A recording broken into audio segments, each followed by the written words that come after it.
I don't know what anybody else tells me about it, but I love that tune. I really do. G'day from Thailand. Here we are. G'day from Thailand live.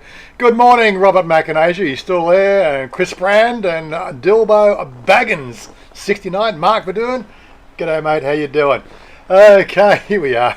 We're trying to spruik this whole thing up a bit more, like get more audience participation. So I was talking to my mate Sonny the other day, and he says you need to try a few other tricks to, really sort of get a gang together. So as you can see, we've got we got a little bit of a pop out there. So my Luke's from, where are you from, Luke again? You're from California, Luke? Texas. Sorry, Texas. Okay. So many people around the place, so I've got to try to remember where he'd from. That's right. So Oggy, he'll be here in a minute, I'm sure. He's from what do you call it, Arizona, and you're from Texas. I should remember from the voice. You sound like a Texan. And then Paul from Sydney. G'day, Paul. How you doing? So the first link I want to share is make sure that you know that I did do that. Video stuff this week, for people who are here. Let me just go to the right screen. Got to get that and put that up there like that. You are welcome to come and join us on the Discord. Share your camera if you want. So we got a few more faces going in there. But here we are for a different style of thing. And Bernie 2310, is he coming from the future? From Stuttgart, Germany. Very good. Guten Morgen, wie geht's? I don't know how bad my German is these days. But anyway, it's probably bad as my Thai. Swaddy Krap. So here we are. Look, I've got what we want to do with the program now. We want to start to soup the thing into. G'day, Mr. Mitch. How you doing? Can't stay long. So we want to get more the audience participation. So again, like a little bit more on that. G'day, hi comrades. Andy Stubbs, you want to join us? You can come. You know how to do the Discord thing. You can come and join us. I want to get more of a group thing going rather than me spending 2 hours getting hoarse. And Robert Mack, Andy Stubbs, hello. So it's really about asking questions and not so much me, like asking questions of the group that's here. There's a lot of good people here in the group that know a lot of things about a lot of things. Okay, so I know a little bit about Thailand. I know a lot about computers. I know a lot about Streamlabs, and I probably make I still screw it up. But I said, this is a different format. Luke, say something. You know how to do the pop out. You got the pop out chat working, have you? So that little top screen there, up there, this top one. If I can get my, oh God, I can't even do that. It's to reverse the camera. That one there is what Luke sees. He doesn't actually see me, so he's now got a second camera on there. So the fact that we can actually have a video chat, so people coming into the actual Discord can actually see the participants, and I thought I'd show myself as a participant on there. But if we do share the screen, then of course he can still see what's going on as well. So that's part of the new format. Again, it's a little bit more StreamYard sort of esque, but without so much of a focus on the people. They're the participants. And looks like 42 is playing Valheim. I'm so jealous. Saturday morning, I get to miss out 2 hours on Valheim. So what's everybody been doing? What have you been doing, Luke? You can start. We'll start with Luke. Get Luke talking about. Put me on the spot. Put you on the spot. Yeah. Well, I know a little bit about Linux. You know a little bit of Linux. Yeah. Yeah, I mean, I use Windows all the time. I support it as a job, but I don't use Windows at home. I know, like, I stopped playing with Linux probably about 98. When I think there were there was 3 major distributions in '98 that were on the platform. There was Red Hat, there was Ubuntu, and there was a Core. And what was one of the first original one before they branded it? There was 3 major distributions, and I had 3 devices on 3 different companies working with 3 different versions.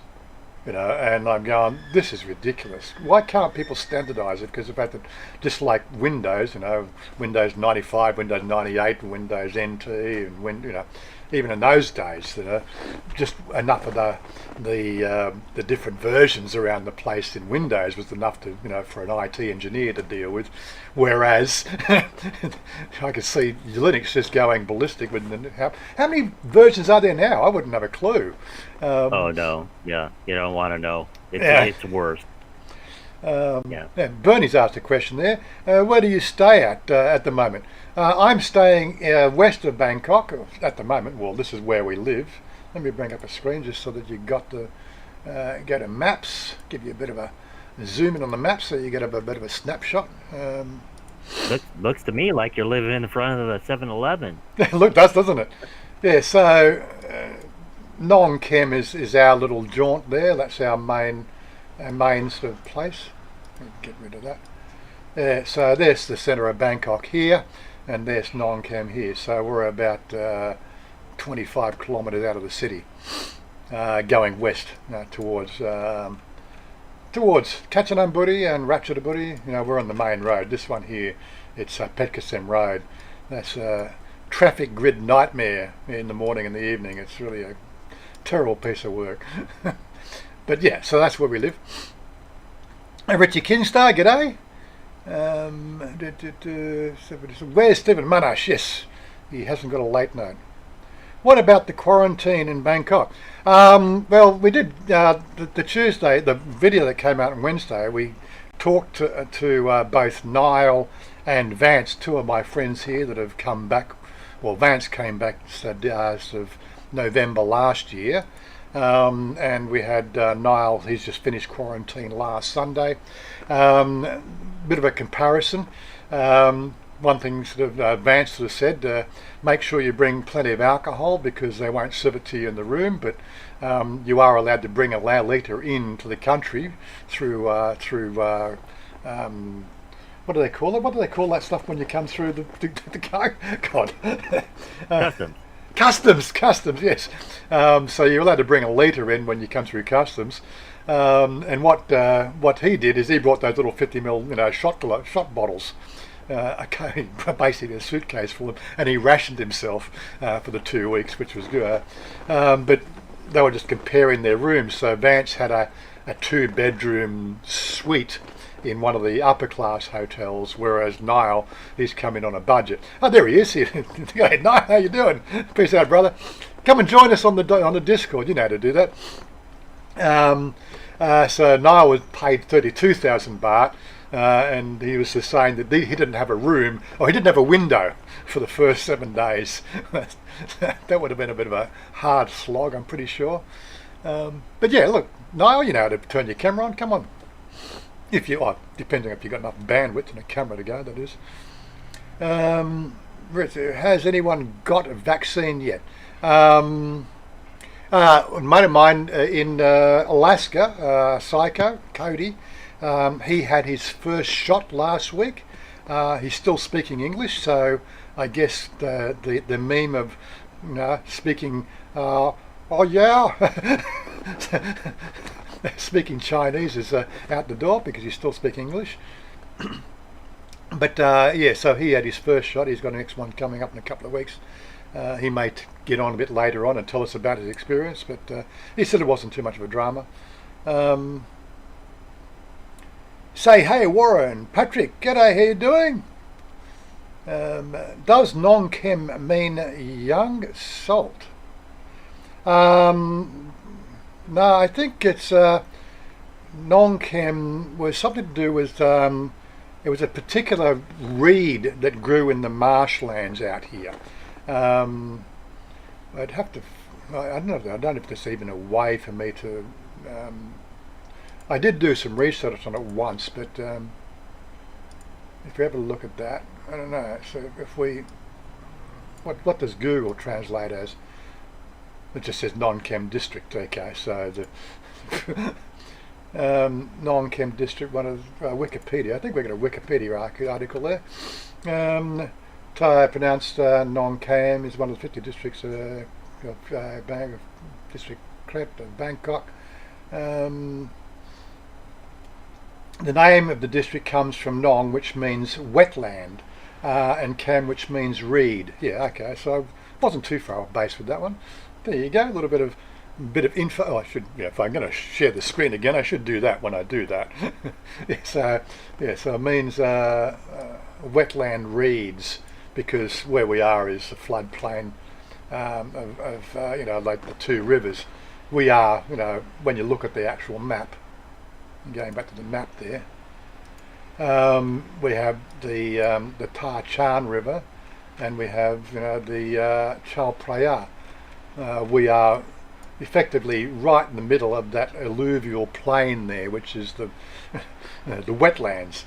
Well, actually, the three rivers make the complete wetland plain, which you can't really see now because it's all traffic now. But yeah, pretty much that this whole area in the centre is just an alluvial wetland delta, right up as far as Chai Nat or Utratani. Nakhon I think that's probably where it starts to climb, but this whole area is pretty much flat. Yeah, a little bit of history of the place. But yeah, what did I miss? Cam is salt. Yeah, well there you go. This one here, it's as I said, that's what the wiki article tells us. It probably has a number of different. Probably is it's a tonal inflection, which I completely get wrong. I don't know enough about my Thai tones to be of any use. Local care place near where I live had to throw out a batch of vaccines. They didn't refrigerate it properly. Oh, okay. Does that mean? Oh, so you didn't get to have your salt, you have your vaccine. You were looking to go and get one, I guess. Okay, there you go. Yeah, duty free. Yeah. So, well, come on. Come on the Discord. I want to have a discussion, and I can talk with Luke all day. We were talking computers a bit before. But yeah, as I said, what we were talking about, I was when I sort of saw the multiple versions of Linux coming out, I couldn't be bothered with it. It was like even back then, I had my customer base, which was supporting very well, and in my small business, 98% of them were using the Windows platform. For me to pursue a Linux platform just seemed to make no sense. So, any time that Linux came up, I just grabbed one of my mates. He was better at the Linux at it than what I was. I just couldn't. Like I said, start to go graphic user interface. You forget all the type one line commands. So, just gave up with it. Okay, Paul. So the vaccine rollout is in Australia. Is it? That's pretty good. Still need to watch the videos on how. Okay, well the videos are up there for you. Don't lose them. That link is also in the description box below if you, so you don't get lost. Of course, don't go and watch it now. The whole idea is just prepare yourself. Come on during the week. As I keep on sort of saying here, this is just not this. The Discord that we run is just not on a Saturday morning. I spend most of my day in the house, except when I go out and do my walks or go into the city. Pretty much I'm here all day. And if I've got my headphones on, we're in the stream. We're usually streaming something, usually playing games, which for people who aren't gamers can be a bit boring. Where are you on the list, Paul, for the jab? So you guys have already got a list out, have you? I think the Prime Minister today or yesterday got his first jab from the Chinese vaccine that came into the country. It arrived, I think, Wednesday. That was the other thing. You sort of, somebody sort of come on the channel and said, bars aren't open in Bangkok until the 1st of March. He was quite adamant about that because he lives in Pattaya. And I said, did you actually watch the video? Looked like there was plenty of bars and places to drink at open when we were out there on Tuesday night. But of course, he's always right, so such is the life of people. The whole idea of making a video, the stuff's open. Have a look around. You can get a drink in Thailand, in Bangkok. But not everything was open. So Susie was telling me a bit of a story. She actually, the police, I shouldn't probably mention this, but so the local enforcement system came round to her shop on Monday and says, do you want to open? Do you want to open? Do you want to open? And she just went out the back room, came out and showed her a license. This is a licensed restaurant, so she didn't need to pay the opening fee. They were quite pissed off, but that's the way it is, a lot of people were opening. This is the way it works in Thailand. What do you guys talk about? Aged care and front-line workers first, then US old farts. I'm in their May-June group. Okay. Oh, we did actually find out here. I think there's something came through over the last 14 days. It's in my chat for this one here. Let me have a quick look. Bangkok chat group. I think. Let me have a quick look. There was an article that they talked about. There's a couple of articles we can look at there. Dinner cruise. Oh, that's right. This one here. This came up in the news the other day. A lot of people have been asking about that. COVID vaccinations for everyone in Thailand. Paul, they have given dates, but I don't think the government will open up for international borders till the end of the year. Let's get onto that as well. I'll go to another article we can put up for that. I'm not anti-vaccines, but I won't be having COVID vaccine. I'm not going to go chase it myself, Chris. When they come to the house and say, so we're doing everybody in the area. Well, yeah, okay, count me in, but I'm not going to go running around crying about it. Qantas says around October for international flights. Yeah, anyway, so this article here came up, COVID vaccinations for everyone in Thailand. Everyone in Thailand, Thais and foreigners, including migrant workers, will have access to quality and safe COVID-19 vaccines, a government spokesman said on Thursday. That was the 18th of February. I don't think I put it up last week. Let's stop that. The assurance was given during a daily Centre for COVID-19 Situation Administration briefing at the Government House by Assistant Spokeswoman. I'm not going to say her name. Everyone in the country, including foreigners, will have access to vaccines, she said. Vaccinations will include expatriates and migrant workers. The government intends to offer equal protection, she said. According to the... Really? Come on, did we just get rid of these things?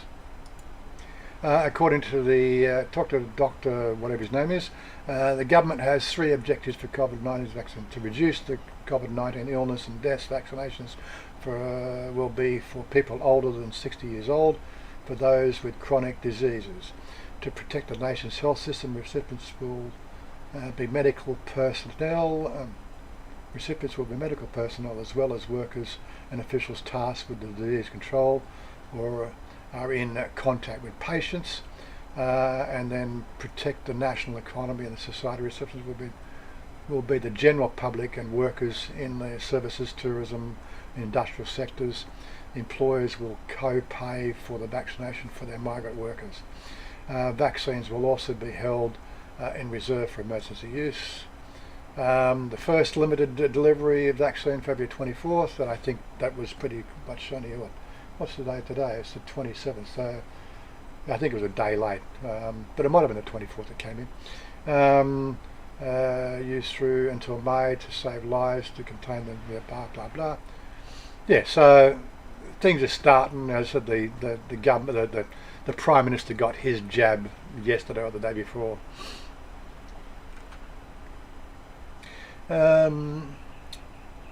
Jack Dorrington, hey, was actually conscious for your stream for once. Conscious for the stream. I love that. Ah, too bad you missed us on Tuesday, Jack. We had a pretty good night out. We had, I think, 6 people show up for the get-together. It was quite good. Mexican food was wonderful. Live more life. Is crypto becoming popular in Bangkok? I don't know. I did notice the fact that the Bitcoin did drop yesterday, or today, over the last 24 hours. It's gone down 2,500. That's well, I don't know what the 0.72%. I know. I remember it was 50,000 yesterday when I looked at yesterday morning.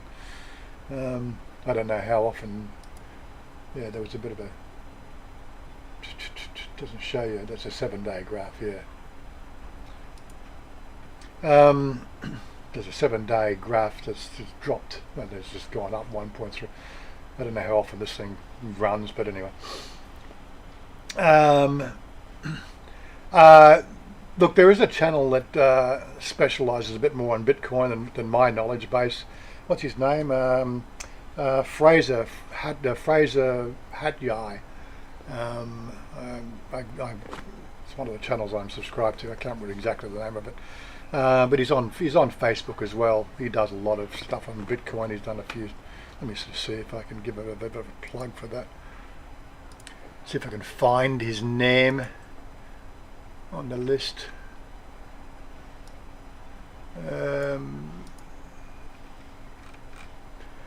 What's he call himself? Fraser Hatyai.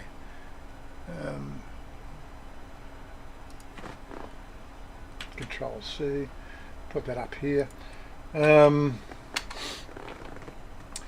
Now he does the English language teaching, but he's also got a series on Bitcoin that he talks about. I don't think it's anything recent, but he's done a few videos, and he's quite heavily into the Bitcoin. Yeah, see Bitcoin videos. He's got 3 there, but he does talk about it on his Facebook channel. So I don't know if he doesn't actually publish his Facebook channel. You have to reach out to him anyway.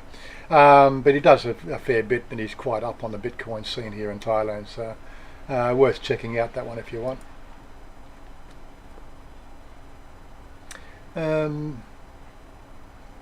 I think you're right, Andy, and New Zealand said it with the crypto. What's your views on crypto investing and traditional? Well, I'm very, very much a Warren Buffett fan. Like the index funds are still, depending on the level of risk you want, you've got a little bit more, longevity. I am still learning the Bitcoin. As I said before, I've got my my ledger, so I can keep my coins local. I don't keep them on exchange. One of the biggest problems with Bitcoin is exchanges get raided, and they just got poor security.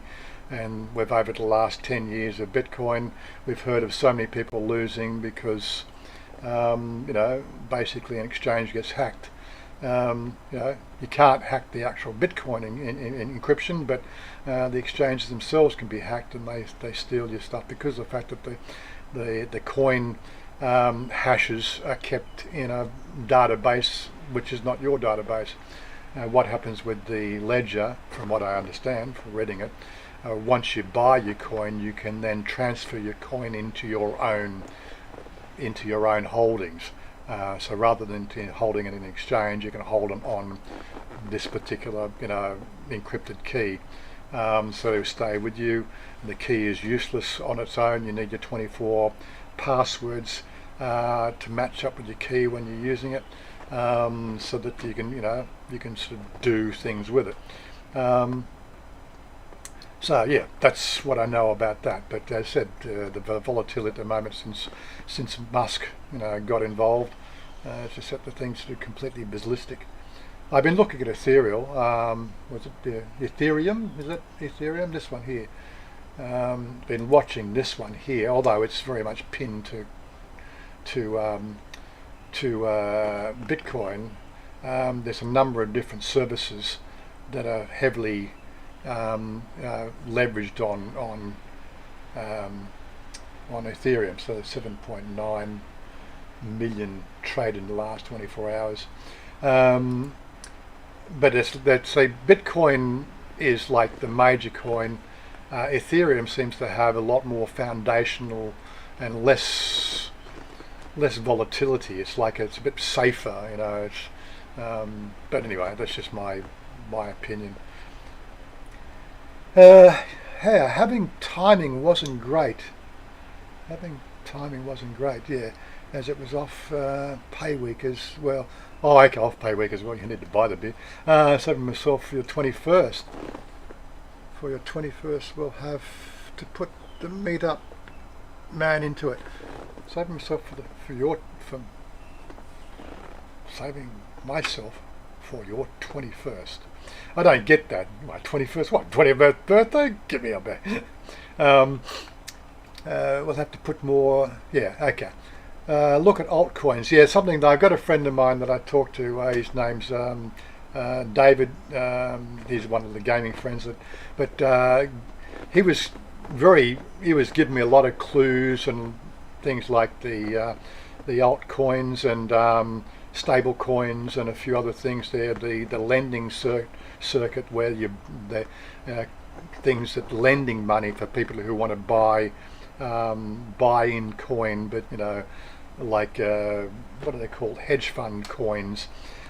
Said they do quite well, a little bit more stable. But unfortunately, David, you know, through the COVID situation, he was made redundant. I think late December, and haven't heard much from him at all. He had to move back to Germany. He was working in Dubai, and their company just basically sort of shed a lot of staff because they weren't making the money. So he was one of the ones that was let go.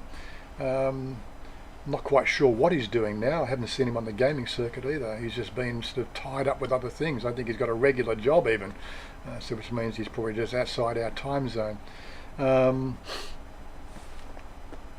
Rumor is Elon Musk is interested in Ada Cardano.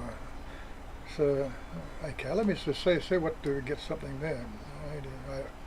I haven't heard that name before. Oh, come on, stay still, so I can cut and paste. Control C. Let's see if we can find what that means. Ada Cardano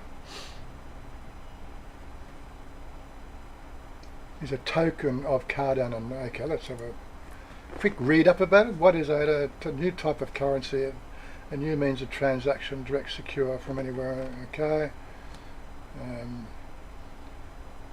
But I don't even know what Cardano is. We got a wiki article. Let's have a look at Coinbase price.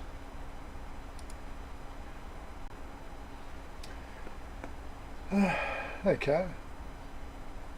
What do we got? Yeah, so it's again the volatility ever since fucking, yeah, beginning of the year as well.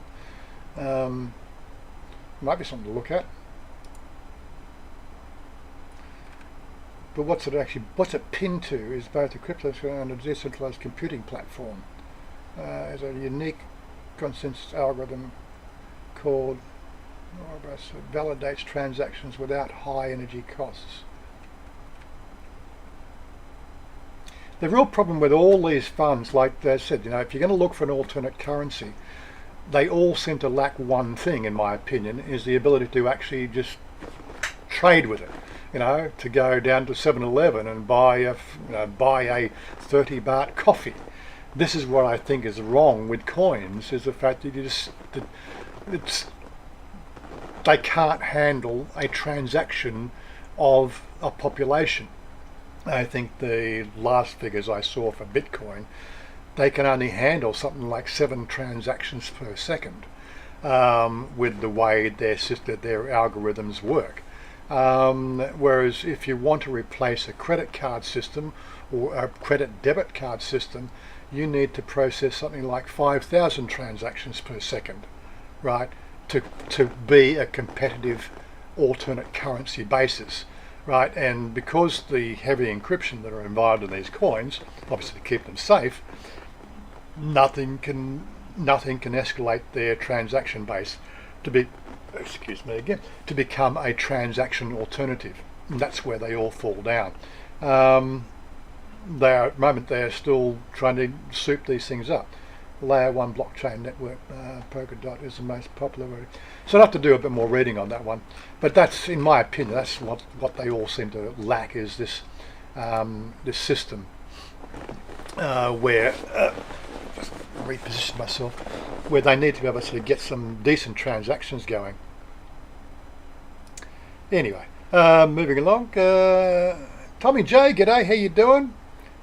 If anyone is interested in getting to know Mr. Mitch a little better, he will be making a guest appearance at the end of Reshared Travel tomorrow afternoon US, tonight in Thailand. Okay, Tommy, yeah, Mr. Mitch. Mr. Mitch has been on here before. Is he around? Is he on here today? I haven't, did I see him? Oh, he is here, yeah, he is. Mr. Mitch, he is here. But Mr. Mitch has been on here as well. Come on to the live stream, Mr. Mitch. Say hello. I can't have you go into the competition. Good afternoon. Go Thai Western Relationship. G'day. Tommy, my two sons have money in Bitcoin. Malcolm K. If you're going to be successful in crypto, you need to take your emotions out of your decision making, and it's not an easy thing for a lot of people to do. Yeah, something that's had 100 years of history, which is the stock market. People have a lot of confidence in the stock market, whereas this sort of electronic stock market which we've got today, it's also very volatile. So there's a lot of new things happening there, which is opposite of a few of the major players. That's where I've got my investments.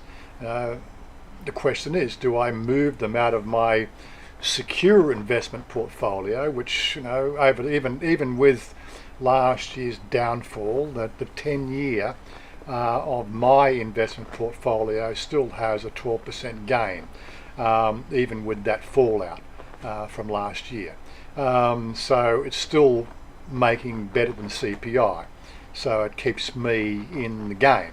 But I have a couple of $100,000 sort of floating around that's not doing much at all, and I have been thinking of putting 100,000 into the coinage just to see, play the market. But again, I've got to know more about the system, and that's what I've been doing. I've been sort of, how do you really pick a coin? Something that's tangible. One of the things that I've been looking at is who's backing these blockchain video streaming services. What are they using there? That's sort of, at least that's a tangible alternative to an existing incumbent like YouTube. Especially with the likes of TikTok coming up and upsetting the apple cart there. I think that there is a Bitcoin derivative for that as well. They're definitely up and coming. They have a tangible product that their coin is leveraged on. The problem again with the blockchain with video is they're very much now. You can't do what I do here in YouTube, which is have videos that span back 4 years. I think the biggest one on the platform was DTube, and you try to find a video that's got minimal plays, that's over a month old, something that's get 5 plays in the last week or something, and you go to find it, it takes like 5 minutes for it to stream, because it has to reassemble the blockchain where all that video is stored. And again, that seems a bit weird. If you're going to have a sort of a video storage sort of streaming service, you want people to have identity and what they call a customer base that can go and look at your previous videos. But again, the world has got a little bit crazy with that shit, hasn't it? Everything's video is all now, and again, if even my channel there, 90% of my views is videos from the last week. I have a few evergreen, but that sort of continues to play, and it trundles on 200 to 300 views a day on a few of those videos. But you might just say, over a 28-day period, out of the 65,000 views I get, for the 48-hour period, I think I'm not quite sure how it works. 50,000 of those views are, for videos that have just been released. So, it just wouldn't work for my channel, putting videos up there. Ada is my old Mark, we're doing. Call me old-fashioned, but I need to feel and smell the money. Yeah, I think that's the way. I'm a bit that way as well. It's more about the fact that I want to be able to go down to the shop and easily have a transaction. Well, just the interesting thing is we talked about that on the Wednesday video. Chanya's had that what they call 50/50 app on her phone, and she was able to go and purchase things on that, from the vendors and the food vendors. Thais are being sort of led into this, what they call cashless society with applications on their phones. Mind you, the biggest problem with that is the fact that you need a smartphone to do it, and not every Thai can afford a smartphone, which makes these currencies exclusive. And again, this is where I see some credit cards systems out there that are linked to your wallet. But again, finding a credit card list system you don't want to keep your wallet on an exchange. This is the problem we have with those sort of coins as well. Again, I suppose like the banks could be hacked as well, and that does happen all the time. But at least the banks are guaranteed if you've got a balance in your account, right, and the bank has a problem, then your money is still fairly safe. Whereas these exchanges out there, like all those people who lost money through the exchange hacks, I didn't hear of them getting their money back. It's the way it is. You still want a little bit of security, That's I got $50,000 in there. I want to be able to spend my money, So you lost it on me, give me my money back. And again, we've had bank runs as well. So it's one of those sort of things. Governments are behind the times when it comes to that. Who to protect? I think you take the right approach, Warren, to investment, which I think a lot of people don't do the homework when they invest in anything. A lot of things now are run by younger people who are very reactive. It's easy to do investments, especially in the last year or so, where a lot of the fees have been waived. Right, so it's a lot easier to make investments. So they're reactive about buying it, in which I agree, emotionally, that's a bad way to invest money. And that's why the stock market, and investing in general has become very volatile, because people are able to do it without the cost of the transaction itself. Yeah, well, don't forget in the 70s, those transactions were done on the floor.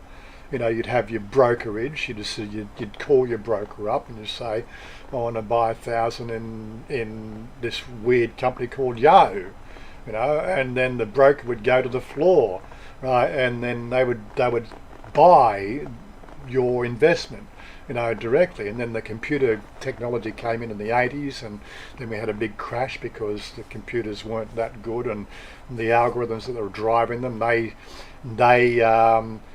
they started instant sell-offs because they hit certain thresholds in their algorithms that put the computer, because computers aren't emotional. They just looked at the graphs and the numbers. And then we had the first crash in the 80s, and we had we had downturn in the mid 90s, and But yeah, it's very reactive. The things have become reactive because the speed of computers can outweigh the speed of those people on the floor making those bids. And now we've got a very much a society of people who don't remember what happened 5 minutes ago because everything is just so now. They're plugged into the now. Right, and also those people have, unlike me, I don't have a way to make up for any losses anymore. Yeah, okay, well, I have a YouTube channel, but that's pocket money. I have a couple of other things I do online. That's pocket money, but it's not like $2,000 a month. If my YouTube channel did do $2,000 a month, then I maybe should take that and use that money to invest because it's disposable income. This is where we've got a society of people on disposable incomes now. Everything's disposable income. This is something that if I compare to the 70s to the now, like 50 years ago, I remember doing my apprenticeship, late 70s. I was $66 a week. That certainly wasn't a disposable income, especially when you drove a V8. $22 a month, $22 a week. Was it for fuel? And I was making $66 a week. So one third of my income was spent on putting gas in the car to go to work. $42 a week wasn't much to spend, and of course, the old man wanted, like staying at home. I had to give him, I think, what did I have to give him? I had to give him $10 for board. So $32 a week wasn't much of a life for a first year apprentice. But yeah, but now again, I don't know what people are making those sort of things, but. I think I mentioned it last week or the week before. I moved out of engineering, or fitting and turning engineering, metalwork into metal industry, or whatever you would call it these days, into computing, without qualifications, without a sort of study, without formal training. Yep, and he's turned his camera off. He's got to go on somewhere. Without formal training. And moved into computers, whereas Robert, he went into driving trains. I saw the computing industry as going through the roof. The industry I wanted to focus on was the infrastructure, which is rolling out large scale, understanding the large scale dynamics of computer networks and everything else. That was my forte, and that's where I sort of that's where my study line went, and everything about that, storage, storage networks and all that sort of stuff. That was being, people in that field, were getting paid $250,000 a year. That was what the field commanded when I started doing it. But then, of course, over that period of time, that money sort of dropped off, and it was only worth half that. By the time I finished my career, they devalued that job because everybody came into it. Whereas train driving, Robert, after that 30 years, he was actually making 30% more than me as a train driver. Good luck to him, but I think I made the wrong choice there. Because he certainly did well. He's now quite nicely retired here in Thailand. Anyway, moving along, so I think I just lost my place there. There we go. Can you look at cash? Can you look at cash fix? Is it a Ponzi scheme? Cash fix.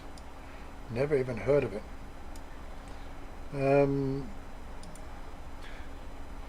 Maybe that's something that you would probably come and join us on the Discord channel, and do so we can do some serious investigation on it. Cash fix.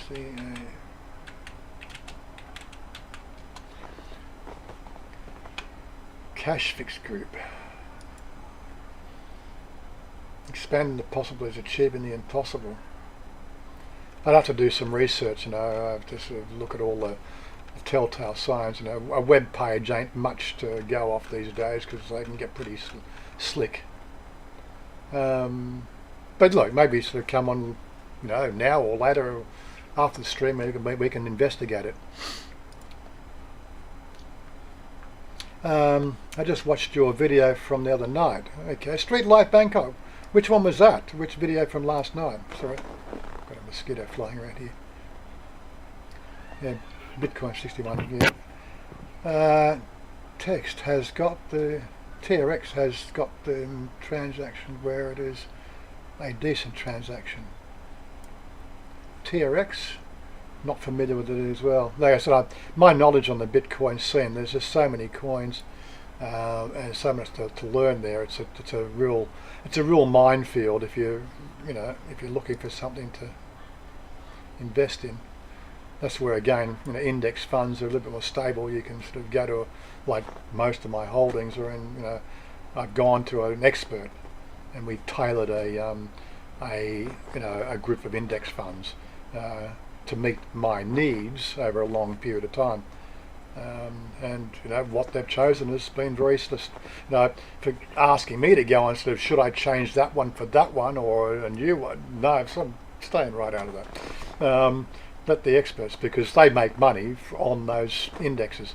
I get a decent percentage of that, but they change the index to suit the market, if you know what I mean. Let them play with the money, and they make a good percentage off the money that I have invested in there. That's how it works. It's a win-win situation. Let somebody else do the work.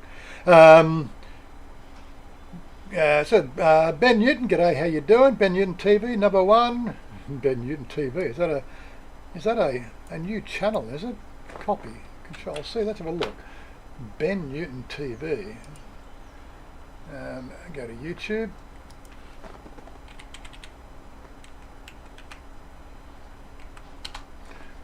And we go there. Ben Newton TV. Ben Newton TV. Channels.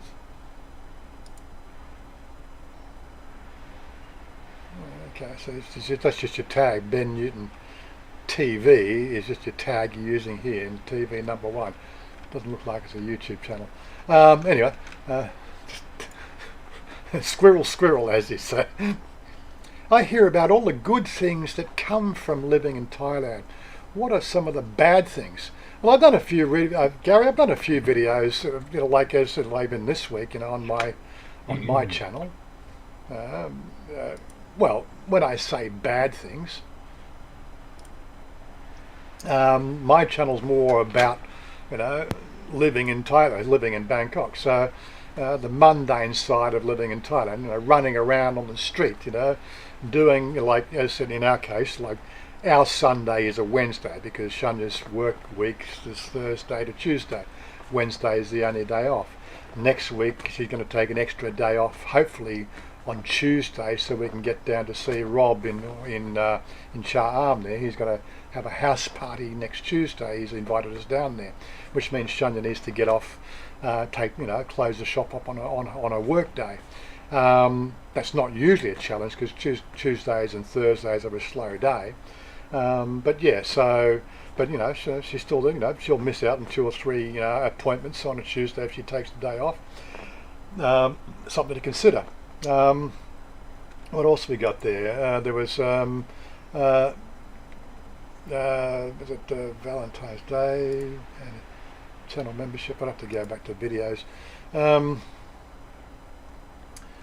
This one here, it's a crazy effed up world. Some of the things that I notice about the world in general.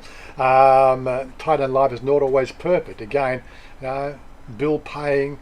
There is this rose-coloured glasses attitude to living in Thailand, but we tend to forget about the mundane and the stuff that needs to get done. Bill paying. You're going to go and do your shopping. We do that on this channel. We do make that sort of video, giving it more of a sort of down-to-earth look if you're going to choose to live here. Although we don't make a big point of the things we see on the street, You know, I do have the, you know, the camera that has a wide angle view, so you get to see little things in the background. You get to sort of see the conditions of streets we drop down, and you know the shopping. You know, it's more a visual, you know, behind the scenes without making a behind the scenes type video. You know, this is just us out and about in the street. You know, and you're free to ask questions about what you see in those videos. Mind you, most people don't, but that's what we do. You know, we try to encourage that. You know, you see something, you know, ask us about it. You know, like timestamp the video and ask a question and say, what was that going on there in the background? This is the best way to find out the other side of Thailand. Or better still, we always like to say the best place to talk about Thailand is on our Discord, where we can talk freely about a lot of things without upsetting the people who monitor these national broadcasts, which is one of the things that goes on. We are free to do what we want, but we're not free to bring Thailand into disrepute. We're not free to do a few other things. But you know, if I want to ride down the main road without a helmet on, I can ride on. I'm not being subjected to the mindless attitude of the Victorian Police Force or the New South Wales Police Force, who will pull you over for putting the front wheel of your motorcycle over the stop line at an intersection. That's a fine, and if the police is there, that's it. You've got a fine for that sort of, without by your leave. At least things are freer to do here in Thailand. If you want to ride down the street, in the main street of your suburb, without a helmet on your motorcycle, the police will be right on that. That's it. Another fine, $300 fine, $300 fine. Okay, we have a helmet law here, but it's enforced to a degree, but it doesn't really get enforced well. And it's a $300 baht fine, $10, more to the fact, well, it's your head, you're going to lose it. That's the attitude. As long as you don't hurt other people here in Thailand, you're free to go about your business. But yeah, there's certain, within reason, don't be an arsehole, as they say. What else we got? I hear about, oh yes, so I said, annual bank statement. Okay, and what I find behind, the couch. Oh, okay, it's just your money. What there? Stephen Monash, he has joined. I saw he pop up on there. Roger Ritchie, g'day. I would say poor air quality and language barrier. Gary, yeah. The language barrier is a negative. I have to agree with you there. The air quality, we are subject to, and this is something we get a lot of news about, this air quality thing, and they talk about the rice burning, but there is a website you can go to that shows you all the fires, and you'll have Thailand. You'll see all the red dots on the map for where all the burning off is. I don't actually have this. Somebody can find me that link and help me out there. It'll show you all the red dots on Thailand, but then of course you look at Cambodia and Myanmar. Around there, they've got twice as much burning off in those areas as what Thailand does. Thailand does have it. They have a problem with it, but it's not as profuse as Cambodia, because Thailand is obviously a bit more aware of it, and aware of the thing, because the way that the geography works, right, and the prevailing winds, Bangkok is like it just sort of pools in the Bangkok area between beginning of February through to probably end of March, and we get really poor air quality. Again, Chiang Mai. I think Chiang Mai tends to be from late December through to March, because I think the way the geography works up there, we just get all these sort of problems with it. What have we got today? What is our air quality today? Do you think I could find my link? I'm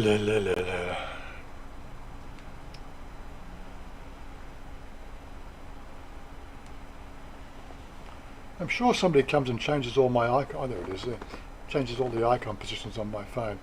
Today we've got 134, so it's unhealthy. Phuket's 99, moderate. Nong Kem is 151. So it's actually, they say the air quality here right now in our district is actually worse than it is in Bangkok. So usually it's the other way around, but it just depends on the prevailing winds. Ben Newton TV, pubs are open again today. I wouldn't know what open here in Thailand, in Bangers. Well, they were open last Tuesday. Well, as I say, I keep on saying that, open last Tuesday. Well, we were out last Tuesday night, and we were definitely able to get alcohol and sit down and have some fun with friends, if you know what I mean. So maybe there is an official stance on the alcohol thing. What else we got? Also, because you're a foreigner, you will never be totally accepted. Roger Ritchie, yes, exactly. That's the thing. Foreigners will always be foreigners, no matter what you do. There is what they call a thing you can work towards here, which is a special visa. It's called permanent residence or permanent residency. You can apply for that after 3 years of being in the country, but again, it's a stamp in your passport, which sort of says you don't need to comply with any other regulations. Basically, it's a permanency visa, where you don't need to do the 90-day check-in, but every year you've got to go back and renew that visa. The problem with getting that, it costs $190,000, 190,000 baht, or 192,000 baht or something like that. But you go through an interview process, and when they do the interview, the interview's in Thai, which means you've got to have a conversation with them. They ask you questions about why you want to be a permanent resident here in Thailand, and basically have a conversation. So it's conversational level Thai, which can challenge 90% of the foreigners here. People who have studied the Thai language seem to manage it. They probably 300 to 500 people every year apply from around the world, and pretty much I've heard no negatives about it, apart from the fact that if you don't speak Thai, if you can't read and write Thai, don't bother going, because that's the major criteria. But yeah, I would like to investigate that more. It's something I would like to do, because I really have no intention of going back to Australia. But what are the other benefits?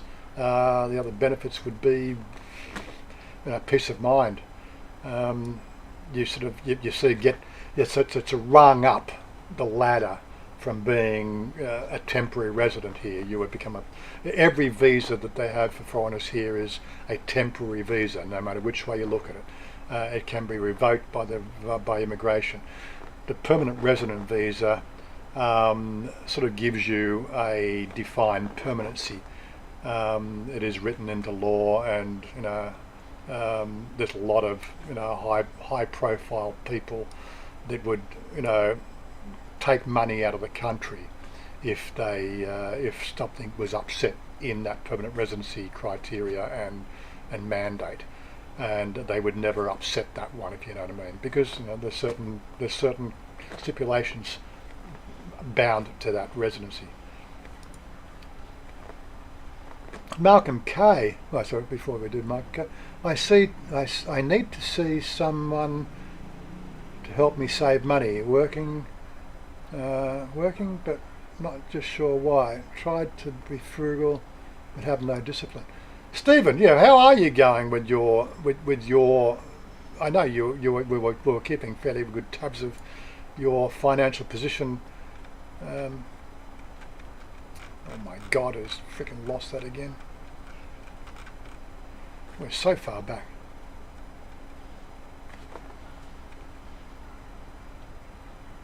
So there was financial position. See, everybody's going.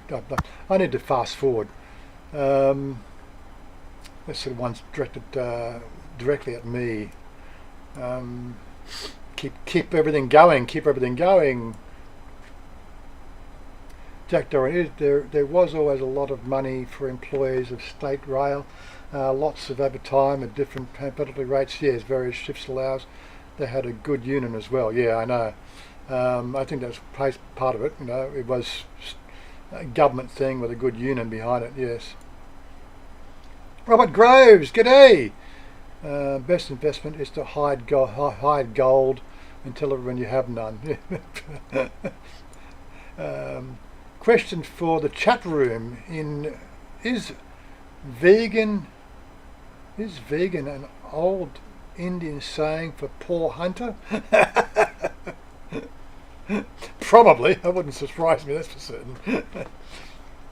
I will talk about that on the channel the other night. Seriously, veganism. You know, every species on this planet basically evolved as a survival of the fittest. You know, some species obviously started eating grass. They became food for the other species. Yeah. Human beings are omnivores. We learnt to survive, you know, through genetic selection by eating everything.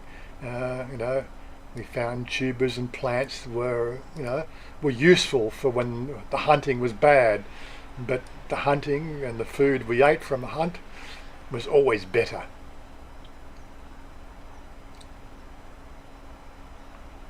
That's why we have canines. Should be on Ben. You're worrying that any chance on bringing up a few more windows? What windows do you want? Windows of what? What windows do you want?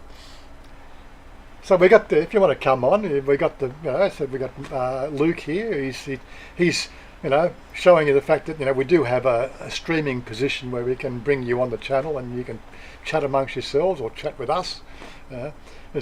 Right now, so Luke's not saying much. I'm just trying to keep up with the chat. Yeah, I sent you a link in Discord. Oh, did you? I think it's the map.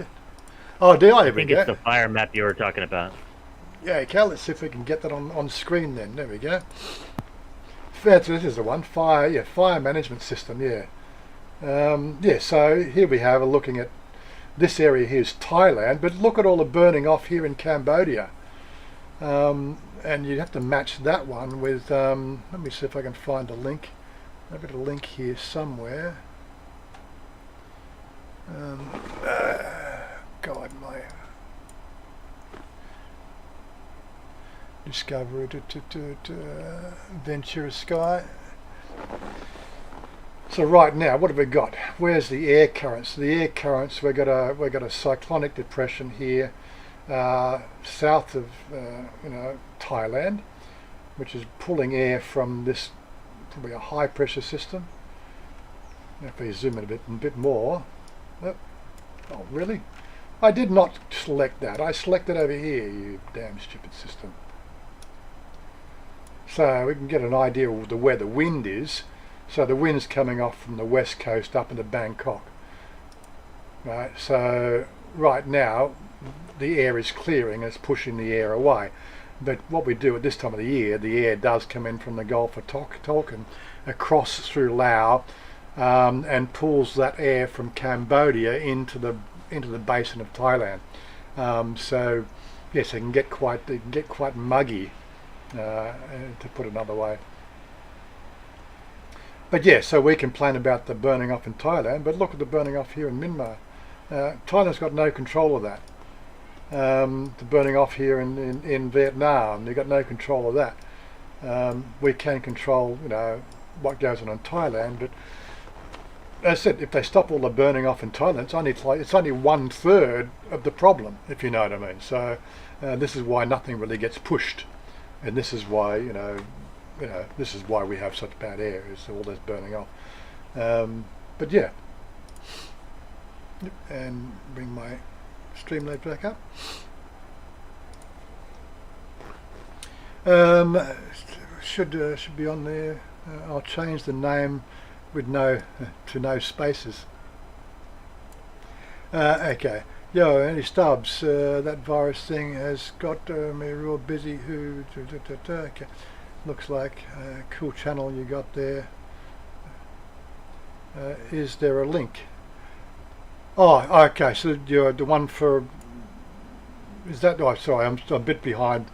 I should actually have the other ones to try to monitor things on the other screen better. Let me just also bring that one up there. At least this one here stays what the latest is. So I don't know where that one was on the feed. 10:50. That was 10 minutes ago. Oh my God.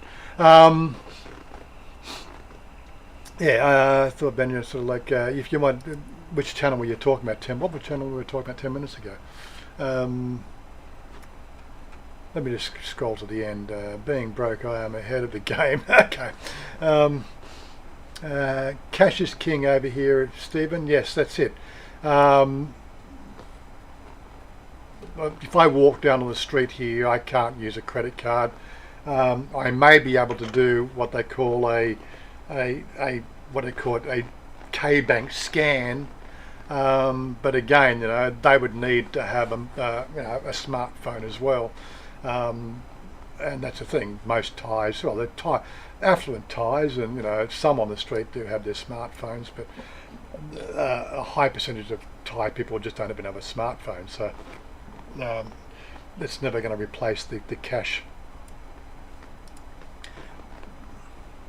Yeah, Ben Newton TV.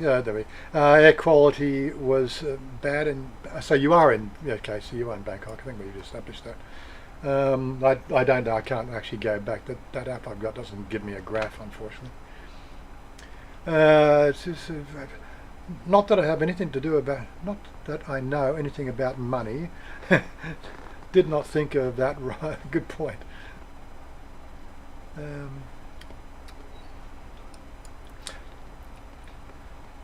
Air quality is good, and yeah, I guess when you look at the geography, the air quality can be good because you've got a very small coastline and you've got water either side, so it doesn't matter whether the air comes in from the east or the west, it gets a chance to dissipate over that gulf, and you always, pretty much always got a sea breeze no matter which way you do it because the water is cooler than the land and it creates a sort of convection current. If you know geography, don't worry, I did geography. That's what you get. You get air moves from water to land because the temperature difference. Same as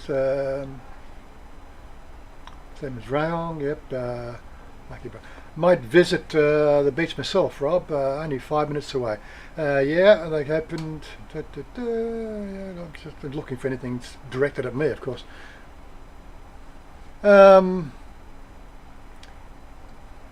Could you look up cash fix? I said no. Live more like we as established. I don't know enough. I'd have to sit down and read up on it, which really is something that I don't think we really want to be doing. Now there is the cash fix group. I'm pretty sure that's what it is. Right. I'd need to research that, and that would take a couple of hours to research. And it's better if we come and do that on the Discord, off air, and sort of make decisions based on what we find together. Because I've got a certain way I evaluate. I then do some what ifs and so on and so forth. I'd then go and look at what other forums. I'd probably look up Reddit to see what the discussions of Reddit would be doing. I'd go to a number of different places to sort of get a general consensus of what people are doing and what people thought about it, and that takes time. It's something that we don't have time to do on the live stream. But we definitely, I'll definitely sort of look into it, see what we come up with, and probably bring it up next week, see what we find out.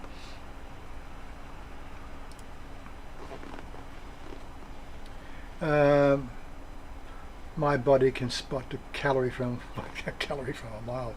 The mundane thing in Laos can seem a novelty. In the West. Lucky that they smile.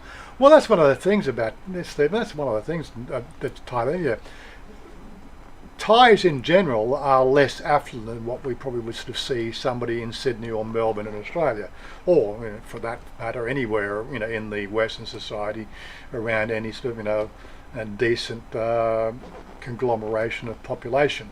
Thais just tend to be happy with their lot. As they say, as the saying go, the Sheltonax jupiterberry shrub is always a more mauvey shade of pinky russet. That expression soon fell into disuse, and the Sheltonax of Kibrin 13 just start to realise they just have to be happy and content with their lot, But that's the thing, we can complain about everything that we want, or you can just get on with life. Thais seem to get on with life.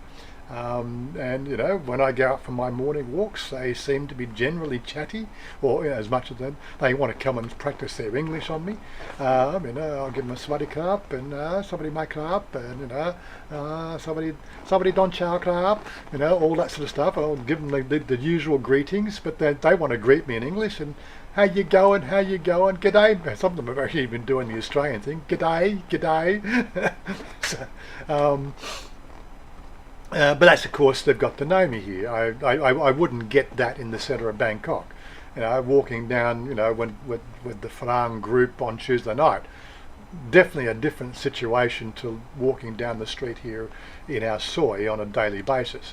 Yes, that centre of Bangkok is definitely sort of scattered, and apart from the girls who want to share their phone number, I don't know if you got the meme on that one from the Tuesday video, but yeah, apart from the girls on the street who want to give you their contact details, pretty much nobody wants to say anything to you on the street. They're apart from there are the street vendors. I can't remember exactly what they say.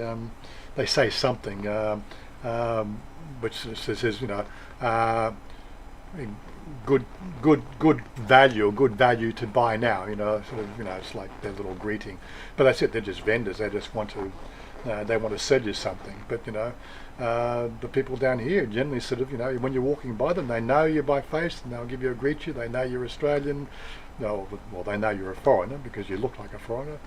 They know you speak English, so they're always sort of try to sort of raise a conversation to the general. It is just a different feeling. That's what I'm getting at.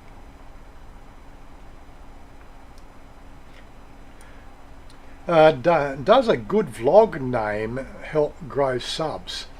It depends. Again, it's not the subs that count on the channel. It's more about hitting certain key phrases. That there's certain things that people click on.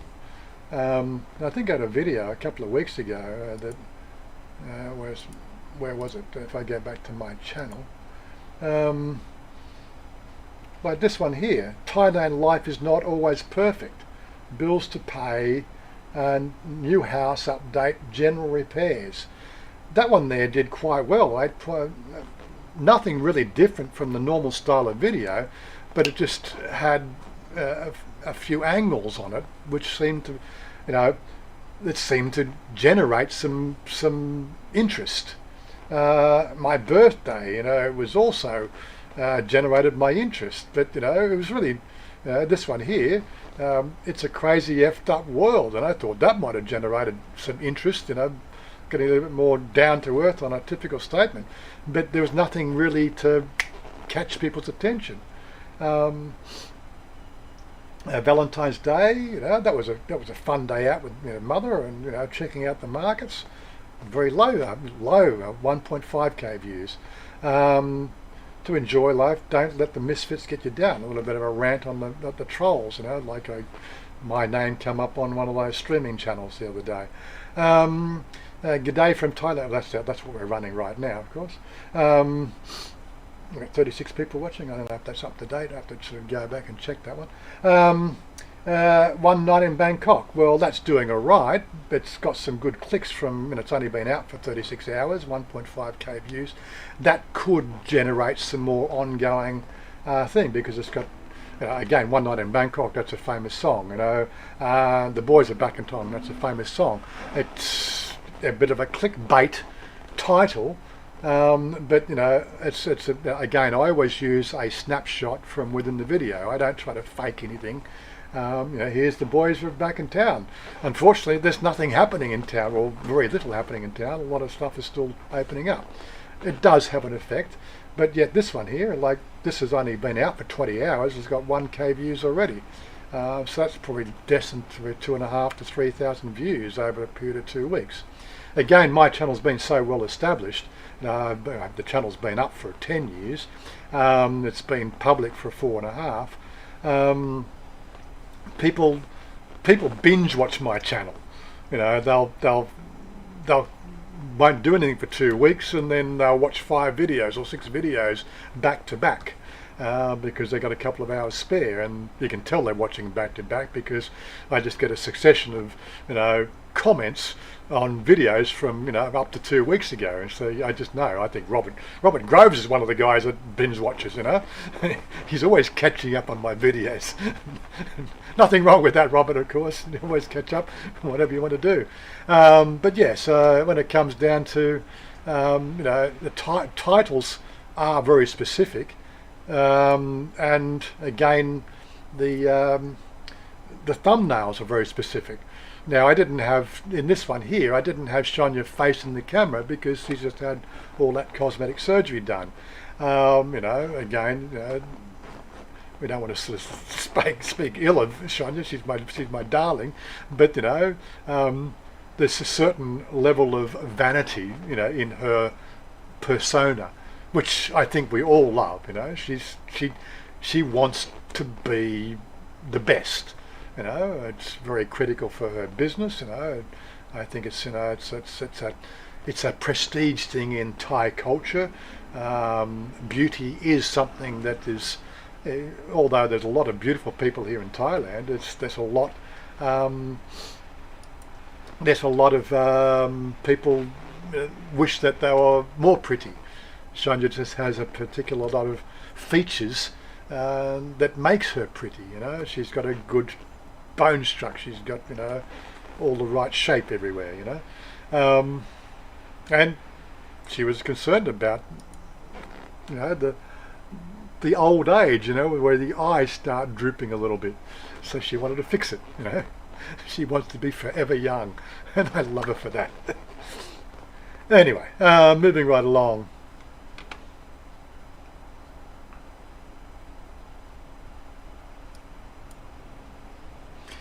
I think I just missed that one. 7-Eleven is a critical thing. So we did, yeah, a vlog name. I think Live More Life as a channel name, you know, that has a potential to really do quite well. I think I'm subscribed to your channel. I can't remember. Let me have a quick look.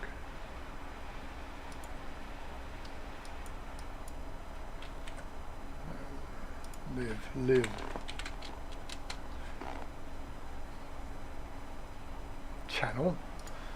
Channel, yes, Live More Life. Do More Life. Okay, this one here is, okay, there's a couple there. See, maybe the problem with your channel name there is it's fairly, it's, you know, even on a subscribed, this one here is yours, okay, so I'm not actually subscribed. I have watched one of your videos there. 3 years ago. Okay, so that's a good vlog name. Help grow subs. So it looks like you. That's probably why I haven't subscribed, because there's nothing there for the last 3 years. You're not actually vlogging. If you were going to start vlogging, I'd probably think of more of a unique name that's sort of catchy. As I said, that channel thing there. I think more to growing a channel is about being active. One of my favourite channels is a guy that I think he's probably had to leave the country because of the COVID thing, but you know, he was bringing out a really great video every couple of weeks, but because of the fact it was every 2 to 3 weeks, it really got no traction. And again, I think I've made mention of this before. What's his name? Bangkok Pat.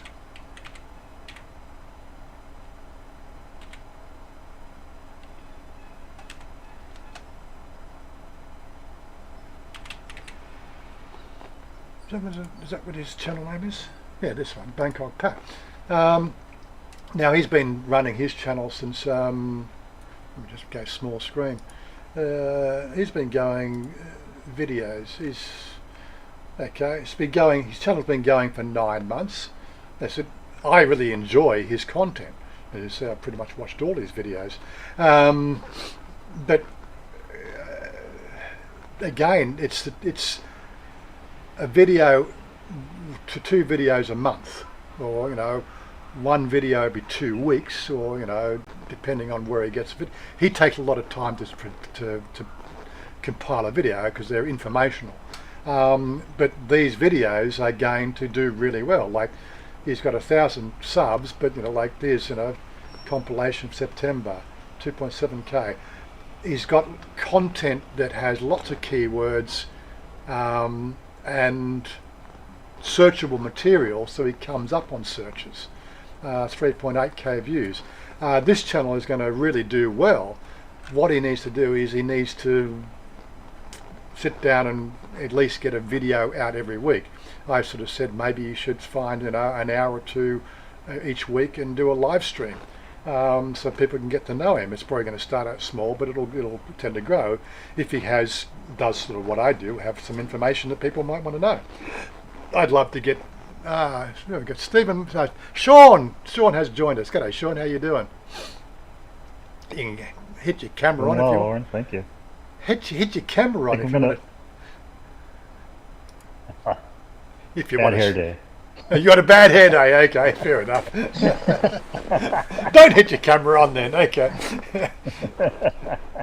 But yeah, so the video title, getting the thumbnails catchy, that's all part of it. There's a whole bunch of stuff to really make the videos sort of catchy. I tend to just do life. And that's why I don't have those catchy, sensational videos, because life in general is not sensational. What's happening at your end of the world, Sean, anyway? Give us a bit of a rundown. Oh, it's just pouring rain, working from home. Same old, same old. Mm-hmm. So what do you actually do? What are you doing from home? What is it? I do NC programming. NC. I used to do software engineering, but now I program for cutting CNC machine. Oh, okay. panels. So what I used to do in the 80s. That's right. Yeah. What do you use? What do you use to code? What do you code that on? What's your coding platform? We use Mastercam. Mastercam. Okay.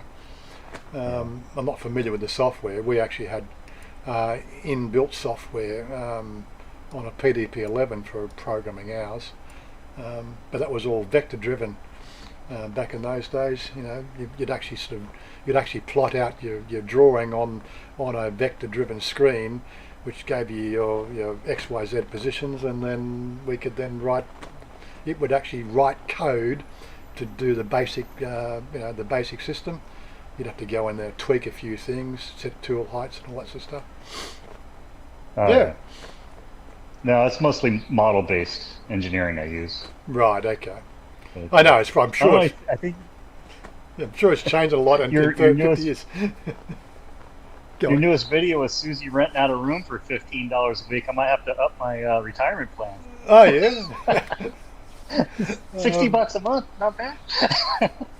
Well, she told me about it, and I thought, well, we'll let people know about it. So if they want to, if they're looking for somewhere to stay, as we sort of said, it's not the Ritz. The room is clean, right? It's in the bar, right? It's available, but she's got to know you, right? So in your case, you've met. Well, Susie. she's on my Facebook. I'm sure she knows me. She knows you, So you reach out to you and to say, I'm coming over, in August or September. I'm booked for 4 weeks. Can I stay with you?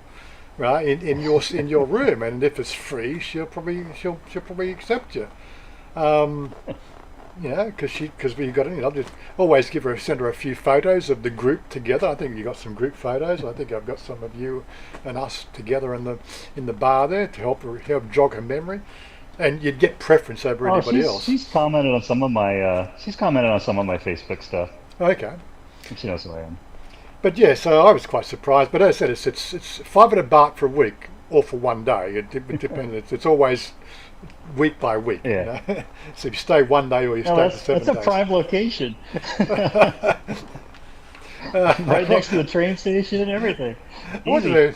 Well, it's not so much that. It's what there's off camera. She said, "Yeah, it's so you know we've talked about it. It's not the Ritz, but off camera she says, yeah, and look, for a little bit extra, we can have breakfast for you." And if you want to go and get a blowjob, it's okay. Just walk across the street. Which, she always likes to comment about that. I always think it's funny. You know, she's a legitimate, you know, like establishment there, and there's no hanky panky goes on there, but there's always that innuendo that we sort of have to deal with, which I think is quite funny.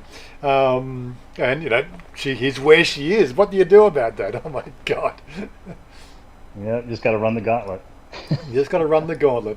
Oh God, I can't remember how many were on, you know, trying to hang off us when we got there on Tuesday night. I think that 5 girls, you know, jumped us on the walk down the street, and I was almost having to, you know, get a crowbar off one of them. You know, she was really well, and you know, I'm trying to you know, get her hands off my arm. You know, she had a death grip. It was an absolute joke. It really was. But yeah. I'm sorry, I'm going to see Susie. I'm going to see Susie. I'm going to see Susie. And they're all going, yeah, keep off and say going to Susie's. And they must hate that, you know.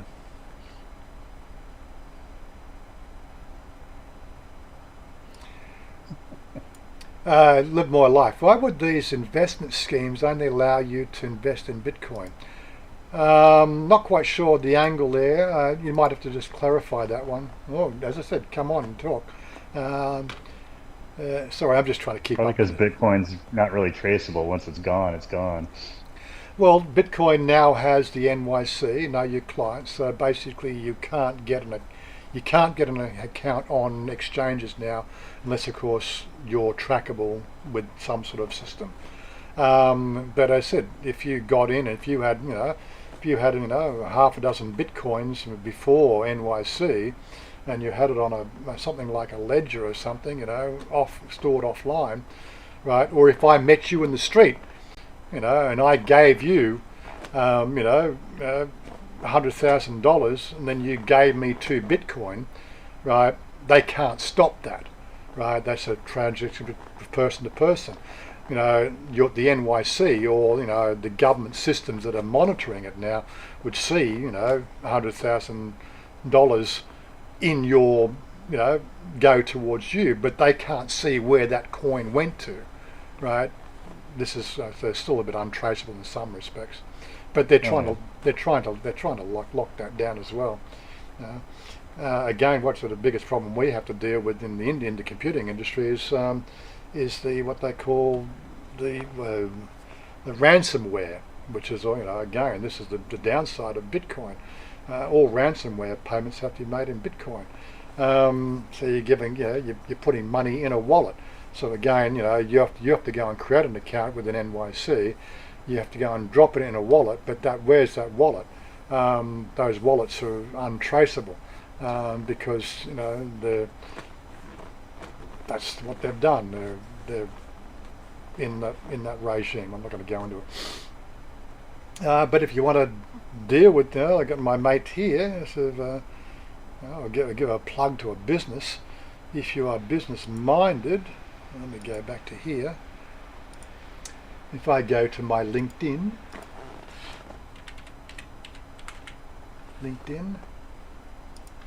and I look up Greg. Greg. I can never work out how to do a search. This is why, you know, like I want to search for something. Oh, there we go. Greg Wyman. Right, he currently works for a company called Komodo Security. The product that he's dealing with now I'm just trying to see where his posts are.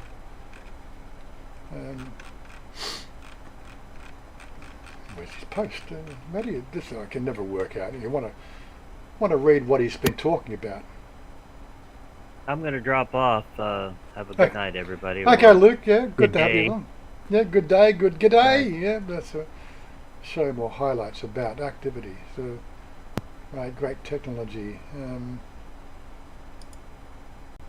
But here's his product. I'm just trying to look for his. This is the thing, his feed. Right, so here we go.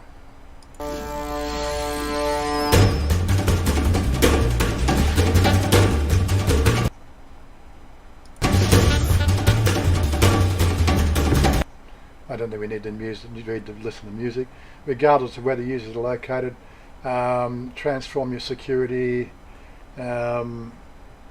This one here is specifically tailored to combat ransomware. The way the whole thing is prudentially undetected. The product is getting a lot of good airplay in the industry, and Greg wouldn't be involved in something that was a bit shonky. It's just like that missing gap when it comes to corporate security. Definitely something to work out. I'll look into Komodo security. I don't know if we got to get some more information on it. But yeah, so it's really sort of their main focus is ransomware, combating ransomware, which is one of the biggest downfalls in current business modelling we have to deal with. So if you really want to sort of look at a way to, if you're in business, then definitely look at Komodo security.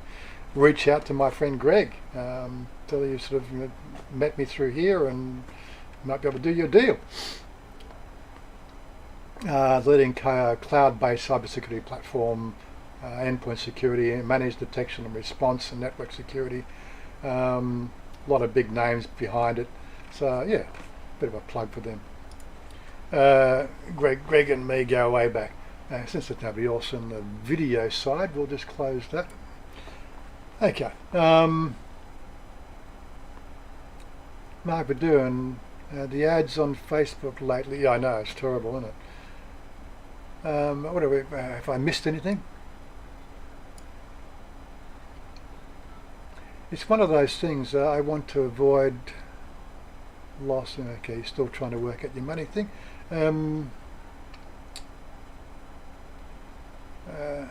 I'm live in Bangkok from the Irish pub.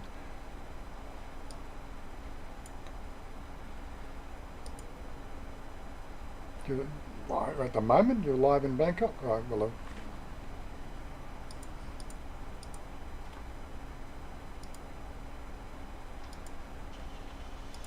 I didn't even think, I was looking for your channel, Ben Newton TV. Oh, we tried to do that one.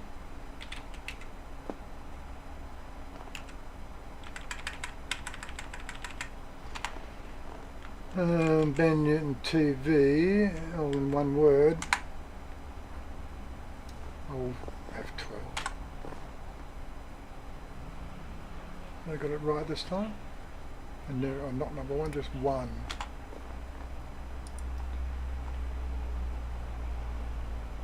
Okay, so there you go. So he's live at the moment. Who's live now? No views 27 minutes ago. Been streaming for 7 hours. God almighty, honestly.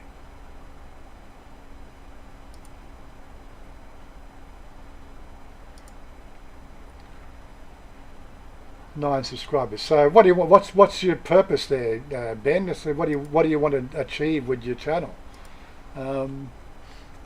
Need a bit more thing. I said, look, probably something that if you want some tips and tricks, come on and let's talk about them at some stage. Come on to the Discord channel and we can talk about it. Or when we're finished on here, we'll be finished in 30, 25 minutes.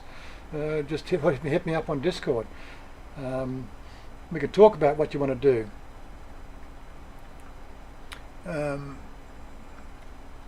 Scrolling down.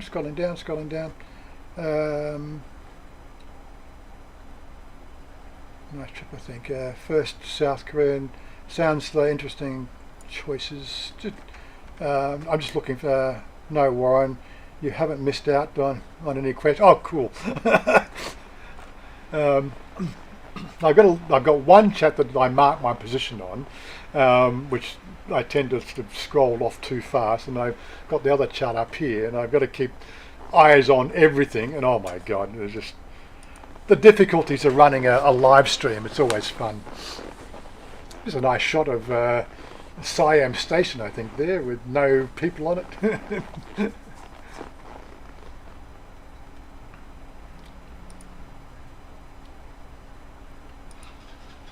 Yeah, so as I said, I kept on sort of saying, which we started when we started this morning an hour and a half ago. I said I'm going to try to sort of what we want to do is we want to encourage more people to come in, right, and stop me talking so much. I'd rather hear other people's views, and as you said, you're chatting here amongst yourself on the text chat.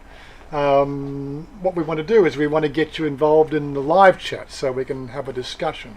I want to try to stop talking less, answer questions more, and have a community interacting together, and try to sort of, hopefully keep track of where the live chat is, so that we can answer the questions when they come through. It's hard enough, the fact that there's a 20 to 30 second delay depending on where you are, between when I say something and then there's a 30-second pause. And if you've ever watched these live streams, I tend to think if anything more than a 5-second pause is too much blank silence. So it always has me talking about something. I don't think people come to a live stream unless, of course, they're going to watch dolly birds on the screen. They don't want silence. They come to listen to what's going on or read a chat. So the instructions on the Discord, the how-tos. There's a link for that in the description box below. The 3 videos cover from the very first elements of getting the account right through to some of the advanced techniques of sharing your screen. Oggy is playing games at the moment, so he didn't come onto the stream this morning. Maybe he wasn't playing. Maybe he was just had the game open and he had walked away. But normally he comes on. And as I said, we've got Sean on the channel right now. He's just listening, but he's listening live as opposed to listening 30-second delay. Are you planning to get back here? Is it on the cards? Sean? Well, we'll have to see. We'll have to see. I mean, probably can't go anywhere till there's till I have a COVID vaccine document.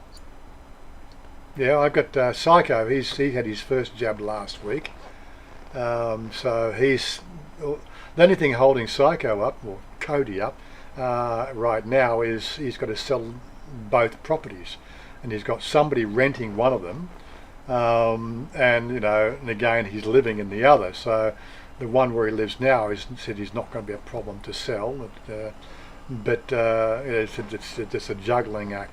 And of course, what visa? So I think he was entertaining the elite visa, and taking a 10-year on that. But he's looking at the value of the elite visa. He says he's concerned the fact that will he get value out of it? So it's about $3,000 a year, I think. Yeah, it works out about $3,000 US a year. Not that if he sells his properties, he won't have a problem with that. But I said, well, really, you haven't lived here. I would be looking more to say, why didn't you look at the STV, the Special Tourist Visa, and plan for that 9-month stay. So now he's feeling a little bit more hedging his bets towards that. Unfortunately, what I believe at the moment, there's still some difficulty transferring from that visa into the elite visa if you want the long term. I think you've still got to bounce out of the country. But as I said, he's got first of the vaccine, so he'll be in line for the vaccine passport, which I think is going to be a complete can of worms. He won't have a problem with the what they call it, the certificate of entry once Quarantine. And I was going to actually mention there is an article that where is it on my? Let me go to my Bangkok chat. This is the latest on that. Dinner cruise. Scrolling down, or something came through the other day. So this is. Oh, it's a Bloomberg article, is it? Which means it's probably going to be paywalled. Let me go to the other window. No, I'll get back there for a visit probably end of this year, Mm-hmm. maybe around Christmas time. Okay, so Bloomberg, so it's just paywalled. Just hold on a second. See if I can get past the paywall. Control A, Control C. Let's go to a different browser. I've been considering if I move there long term doing the investment visa. Well, that's it. Again, if you got the, there's this criteria for there's a criteria you've got for how much money you're investing. It's a 10 million baht into a property. That's all you need to do. Is that what they? Okay, let's see if we can get this. Is it paywalled? Yeah, so I think it's you're going to get so many.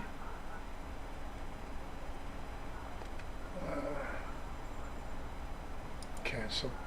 Okay, so what have we got? Thailand moles wavering quarantine for vaccine tourists. Oh, okay, so that was a little bit of a trick there I just used here for those people who are getting a lot of pop-ups saying we're not going to read the article. There's about a dozen different internet browsers you can use, and they work on cookies, right? And they usually give you 5 articles a month or something like that free. So the way you get around that is you have a number of different browsers. Like I've got Vivaldi, I've got Opera, I've got a few others. And if I actually want to read the article, my main browser, right, is the one I'm on all the time, so it's obviously seen its fair share. This is the end of the month, so I've seen that many. I've seen my free allotment in Bloomberg, so I just basically copied the link into another browser window which hasn't got the cookie, and bang, there it is. And what you can do there is after you start getting those browsers full and they sort of stop letting you read the articles, well, what you do is you just open your browser, you just dump all your cookies, dump all your history, so it basically sees you as a new person, or sees you, or you can use incognito as well. Little things you can get around these paywalls. Mr. Murdoch, you're an arsehole. What he's done to the industry obviously is another thing altogether. But yeah, Thailand's may scrape, so this is they're talking about 23rd of February, Thailand may scrap the mandatory 2-week quarantine for foreign visitors with proof of COVID-19 vaccination as the Southeast Asian nation seeks to revive its pandemic hit tourism industry. Yes. They're talking about it. There's a lot of talk at the moment. It's made international news that they're going to do that, through Bloomberg. There's a lot of internal news about it. The biggest problem with this is finding a legitimacy in the actual this vaccination certificate. I remember in the 70s when I flew internationally in the 70s, we had vaccination certificates. They were hard copy issued from, I don't know where they were issued from. I didn't seek it, I get it myself. My father and the government took care of all that sort of stuff because we were flying under a governmental banner. But yes, I know there was a yellow card that had me for diphtheria, typhoid, yellow fever and smallpox. I think they were the 4 vaccines I needed to fly back in the 70s. Basically it was on a piece of hard yellow paper. In today's technology, so easy to falsify. Whether people would falsify them back in those days, well, they probably did get falsified, but back in the days and back in the 70s, it was not a real thing. It was just the access of flying in the 70s was a privilege. The 747 jumbo jets were only just reaching commercial flight, around the world. Airfares were like, we travel first class, and it was, I don't know what a first class ticket was back then. I didn't pay for it, but that was the heydays there. But what is a certificate? No government wants to sort of own the process, or every government wants to own the process so they can be in control of it. This is where the vaccination certificate is going to fall down, is the fact that how do you prove that that is a legitimate certificate? You certainly don't want somebody coming into your country with COVID-19, right, with a false document, printed on a laser printer. Who's going to be in charge of it? Nobody's come up to the plate and said, we are the official, like the World Health Organization, ideally with the perfect mandated place. So Sonny, g'day Sonny, how you doing? Sort of the World Health Organization, WHO, they would be the perfect people to come out with a centralized database system of people who have been vaccinated. But as I said, like up until 6 weeks ago, America wasn't part of the WHO because of Trumpism. Now, of course, that's been rescinded or been rolled back, so they're back in the WHO.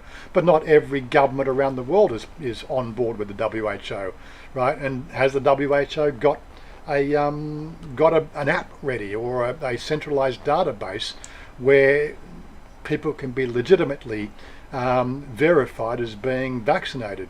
And then what's this to say? People in Uganda don't buy the government and sort of falsify their information. This is where it's going to come down. You're going to be only certain countries with certain transparency are going to be given ultimately the we trust you because you've been verified at that source type of situation. This is where it's going to fall down. And so, but again, there's been no word of any one place. I've heard nothing out of the WHO of coming out with a vaccine certificate that's going to be universal. So who do you trust? So it's a great idea. They waver in the idea, but they're going to only waver the idea if they're in charge of it, which is never going to happen. They can't even get Thailand can't even get a travel card that unifies all their public transport in Bangkok, let alone unifying, vaccination records from around the world. Come on, This is Thailand. So this is where we're going to be challenged, at least anyway. I'm just going to have to call it good enough and move on. Yeah. They'll just have to say, yeah, good enough. Most people got it. Well, there's already people they've already caught people falsifying the certificate of entry, right? Which was, sort of saying that, they've done all the groundwork in their country. So how's it going to get past that? You know what I mean? So, this is the challenges. We can talk about all the possibilities, but when it comes down to it, it's just talk. It's a great idea that they're going to be doing something, and I think they're moving in that direction, but it's going to be 12 months before there'll be something that's be trusted across all the major platforms and the major countries around the world where you can travel freely. You can have your vaccination, but what's that going to mean? You've had a doctor's certificate, you've been vaccinated. How easy is that going to be? Like, this is the thing. Verification is going to be the problem, and who do you trust? Right? And knowing Thailand, they will be the least trustworthy for anything that's coming out from, especially like a high density population area like the US. Yet they're already mulling sort of bringing in people from China. And who can trust the Chinese records? But this is China, this is Thailand, and then Thailand are Chinese owned. Yeah. Was it? I'll go once to old boy. Robert Groves. Does your pool boy have a mustache? Now we have and the CCTV. Yeah, how did Robert? How did you go with the CCTV system? You're going to give us some more insight on that one. Australia would have digital passports for vaccine. Tourism Authority from 2 days ago. I also noticed that Robert said that he didn't think the investment visa was worthwhile since it was only for condo purchase. Oh yeah, so Sonny's brought up a point. There's Niall's already got the app on his phone. This is the foreign tourists now required to download the Thailand Plus app. I know there was a Thailand Plus app. Let me just, if you're not familiar with this, what I should do is I should give Sonny a spanner because we know who Sonny is, and I know that's a legitimate channel. Let's go give him moderator status so he can actually put the link up. I trust him. Add as a moderator. There you go, Sonny. You're a moderator. Have you got a link to that, the Thailand Plus?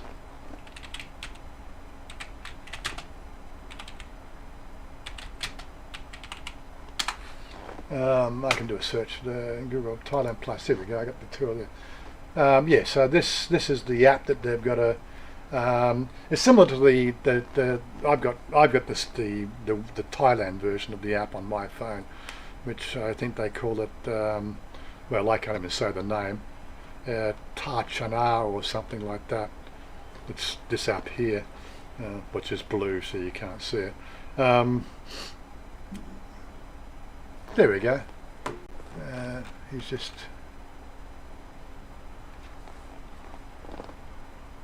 Oh, there we go. He's given me the app. Yeah. Okay, so I use the same place. He sent me to the Tap News article. Hold on. Let me grab the link there. Back in a second. Trustable source, he says. Alright, let me just drag that across.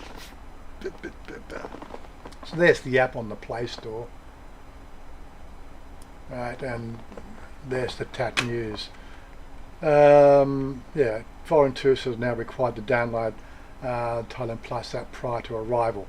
Yeah, so I think Niall was just saying when he left the hotel, he had to put the app on his phone before he left the hotel. And we've got Martin currently in quarantine. I think he's had to install it as well. So this is what they're using. It's a tracking system. This is all going to be part of the overall what they call banner. But yes, like the app that I've got here is the one for people, the Thai people and expats who live in the country. It's constantly broadcasting your whereabouts via Bluetooth, which I don't like because Bluetooth can be hacked quite well. But again, I just don't keep any security on my phone that's really hackable. But yeah, so you know, it notifies you if you're going into a high spot. Look, I've never seen the thing go off, but it's got a way when you're going into places, you scan the little barcode thing into establishments, and it tracks you that way as well. It's always tracking you via GPS, so it knows where you are, and if you're going into a hot zone or something like that, it also records your location, so the fact that if somebody is found to be, you know, in a contagious thing and you were in that area at that same time, they will come and hunt you down and then give you a test. Excuse me. The downside is it only works on smartphones, and there's a good percentage of the population in Thailand do not have smartphones. Basically, children under the age of 12, maybe probably parents can't afford a smartphone for them, so that's a fairly highly contagious vector. People, you know, I see people in the street all the time. They're running still running Nokia 3310s. You won't get the app running on that. So that's what the average Thai person who has a food stall on the street can run. Not everybody has their little 50/50 app. So it's only as good as having a good coverage. What are you going to do if you're coming into Thailand? You don't have a smartphone. Well, that's going to be an interesting one. So Robert did answer his question. All good. 8 cameras, full HD with a 2 terabyte records, full color with night vision and voice recorder and facial records, all for 25,000 baht and a 2-year warranty. Well, Robert, I will hit you up. Well, I do hope to get down on Tuesday to see you. We get some more details off you then, because I'm going to look for a system for our house as well. So that's something I want to put in. I probably wouldn't need 8 cameras because we've got a clong out the back. I think 1 camera would cover that. We'd probably 2 cameras in the front and 1 camera at the back. It's probably all I need, but you get the idea. But yeah, I'll definitely be looking at sort of a security system. Because I think that's better than putting bars on your walls, at least anyway. You get a house, you don't want to feel like a prison, if you know what I mean. Okay, these bars here that I got on the windows here, which I really can't show you. That's nice iron work that don't look like bars, but it stops people from coming in. But yeah, so what you get these days, they do look like prison cells, don't they? Rob, did you get it from Asia? Sonny, I've got a good question for one of my members and had no answer. What if you don't have a cell phone? Yeah, that's a good question, Sonny. I've got no answer from that one either. And nobody seems to be covering that. I'm pretty sure people coming into the country right now, effectively, they can afford a plane ticket, they can probably afford a smartphone. But maybe they're just not going to let you in, unless of course basically it's part of the COE, certificate of entry. Now, app installed, because I think the COE has to be checked 3 days before you fly. So I'm sure that's a tick box on the COE. So unless of course you've got the smartphone and the app installed on the smartphone, which they'll verify when you walk through the gates of the airport, so you won't fly, you won't get the COE to start with, and if you have flown, then of course they'll stop you at the door to check to make sure that the app is installed. So I guess that's how they're going to run it. But still, you've still got 2 weeks quarantine no matter what. Dogs will get you. Sonny, we've been talking about what dog, and she loves, Chanya loves your dog. She says she wants a beagle as well. She wants to know, is yours male or female? Hopefully it's been neutered, but yeah. So she wants a beagle. So like that's another thing we'll be doing when they get the house. It looks like we'll be getting a beagle, which means I'll be taking my dog for a walk every day. You need to get the Emporium security guard in front of the gate, Rob. The Emporium security guard. He speaks English as well, cool, but whether he'll come to Bangkok to do the install, I don't know. The dog is male, okay, so we'll be looking for a female. Has it been cut yet? I don't know why she wants to know these things. Oh my God, it's bad enough trying to keep up with her thought processes. Anyway, I'm just looking at the time. We are actually running out of time. So I'm going to quickly wait for an answer from Sonny there, whether it's been neutered or not. But let's get everything. Yes, he's got no balls anymore. Okay, so we can't breed it. I don't know why she wants to breed beagles. Oh God, she's got enough on her plate. But anyway, I'm going to get out of here. I'm pretty sure we're going to get a little screen change every 30 minutes. So I'm getting out of here. Thanks for joining everybody who's joined along. Marvin, enjoy your banter today, guys. Everyone. Yep. So thanks for joining in there, Sean. Yeah. Look, next week we want to have more people joining in the actual voice chat.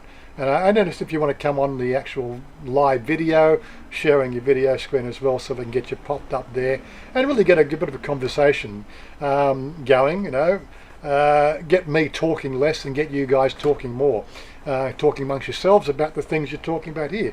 We'd like to really sort of get that ramped up. That's where we want to take this station. Destination Unknown. Check out Ben Network Chronicles on the D Live. My dudes, yes, okay. I have a great day. Yep, yeah, you too, Sonny. We'll probably catch up with you later on today. I'm going to go for my walk now. Robert, okay, Warren, enjoy. Yeah, well, hopefully we'll see you Tuesday. I haven't given over. If I try to organise things 5 days out, she forgets. So I'll talk to her about it tomorrow. Gives her only 3 days to think about it. Anyway, we're going to wrap it up now. Another good live stream, and great to have you guys along. And we will catch up with you all next week. I did update this closing screen as well. So peace out, guys. Have a good day, and we'll see you next week. I want you to lift me up so high, a place that no one's ever been. Take me This is getting longer. to It's cool.